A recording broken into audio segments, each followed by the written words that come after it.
Hello all. I wish the internet were around back when I was younger.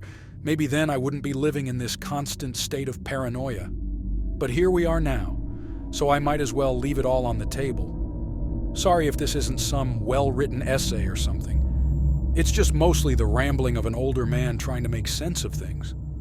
I was a happy kid growing up. Times weren't like how they are now. All us kids, ranging from toddlers to teenagers, played unsupervised all over the neighborhood. Street hockey, make-believe nights, wilderness exploration, you name it. It was simpler back then, and many people would tell you it was safer, but they're wrong. The story I will share with you today is only the first of a myriad of happenings that have haunted me ever since. The rain was sporadically pouring down upon us, but that didn't stop anyone from playing. Anytime it picked up, we'd just find some cover, and as soon as it let up, it was back to action.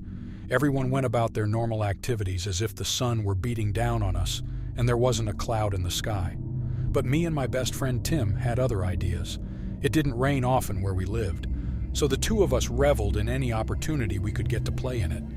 We went around like idiots, filling up garbage hood lids with water and then taking turns dumping it on one another. Eventually, we grew tired of our monotonous play and decided to take a break and have some ice pops. I loved cherry, and he loved blueberry. Ironically enough, both of our parents loved the opposite flavor we enjoyed. Thus, we had a deal. I'd trade him my blueberry, and he'd give me a cherry in return. We were barterers in the making. I'm sorry that really had nothing to do with the main reason I'm writing this here, but I feel like cherishing those memories are the only thing that's keeping me sane nowadays. But I digress. After we had completed our cold cuisines, Tim had the idea to make an obstacle course on the street in the cul-de-sac area of our neighborhood. You see, this particular plot of street was filled to the brim with potholes galore. Tim explained that we'd hop from puddle to puddle, as if any ground other than the potholes was lava. Yes, I know, lava and rain don't make sense together. I, for one, thought it was brilliant, and without a second thought, we got up and made our way to the makeshift obstacle course. It was better than we had hoped. Each hole was overflowing with water. Our shoes would surely drown, and our mothers would surely hit us for having destroyed them. But it was totally worth it. We started off on the sidewalk with the "Children at Play" sign. The goal was to make it all the way to the other side of the street where the fire hydrant was, without ever stepping foot on the actual road itself. And just like that, like kids always do, we didn't think, we just did. Tim started hopping from pothole to pothole, causing watery volcanic eruptions with every stomp.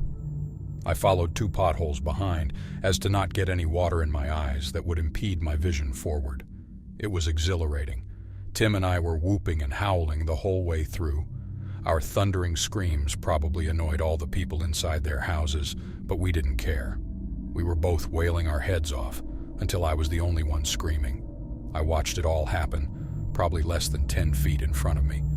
Tim was in the second-to-last puddle and made his grand leap into the final pothole, but he never hit the ground. As soon as he made contact with the surface of the water, he just kept going until his whole body had been submerged.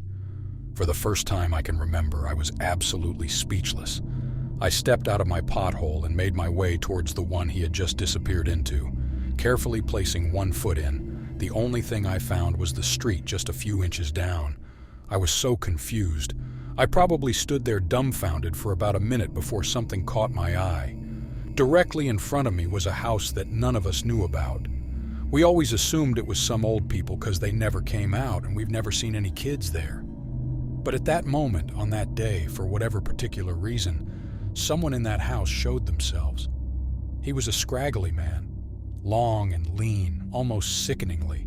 I barely got to see what he looked like before he had fully shut his shades, but I could still see his shadow standing there, unmoving, simply watching me.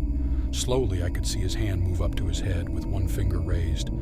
It was the same motion my mother made while she was on the phone to shush me up. I was never a scared kid. Monsters didn't exist. There was no crime to plague us, and the dark meant nothing to me. But in that moment, I was scared. I had never felt like that before, and I hated the feeling. I instinctively ran home, ran as fast as my little legs could, probably ran the fastest I've ever run in my life that day. It wasn't long until both my parents and Tim's came back to the spot to investigate. I had told them what had happened, to the tune of much disbelief. But they could see that I was scared, so they knew something had indeed taken place. But it couldn't possibly be the ramblings of some 6-year-old kid, now could it? Without any sign of Tim, the police were soon called and a search party scoured the neighborhood and nearby woods. It felt like the entire neighborhood showed up to help. It would have been a heartwarming feeling if the story had a happy ending. But of course I wouldn't be here if it did. Cadaver dogs were brought in, but all they did was follow his scent to the pothole I saw him vanish in and begin whimpering. With the lack of luck locating Tim, police began questioning the residents in the cul-de-sac. But of course, no one saw anything. Night had fallen and the rain had ceased. Many people went home, deciding to go in for the night, despite a little boy being lost. As I was seemingly the only witness, the police grilled me over and over again to tell them the truth. And I did. With frustrations increasing, the cops all but left me be, as my story was not changing. Seemingly as a last resort, though I feel like this is the first thing they should have done, the sheriff spoke to me. I always liked the sheriff. Hell, everyone liked him. He was not some chubby donut-eating cop who had nothing better to do in an area where the only crimes were local idiots getting drunk and falling asleep on people's lawn. No, he was a police officer through and through. He was big and strong, and his burly mustache was the icing on the cake that was his stature. But more than that, he was kind. After I recounted my story yet again, instead of discrediting me and yelling at me to stop making up stories, he simply put his hand on my shoulder and said, "Okay."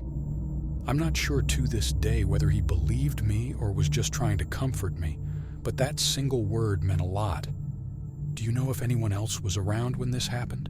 Again, a question I had been asked before, but this time I finally felt safe to inform him of the man at the window. I wish I never did. "1 second," he said, and walked off to converse with his subordinates and local residents. After a few minutes, he returned to me and crouched down. With a sigh, he simply said, "Son, no one lives in that house." That's when I cried. I cried and cried until I was literally choking. I know what I saw. The sheriff could see how distraught I was and went to check the house out. He was so kind. The door was locked when Herr tried opening it, so he called a few of his people to help him ram it open, and inside they went. Everything was so quiet. The 20 or so of us who waited outside stared down that house in sheer silence, as if we were expecting a blazing gunfight to go off at any moment. But this wasn't a movie.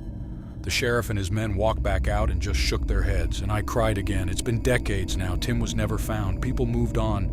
His own family moved on, but not me. I wasn't allowed to move on. He wouldn't let me.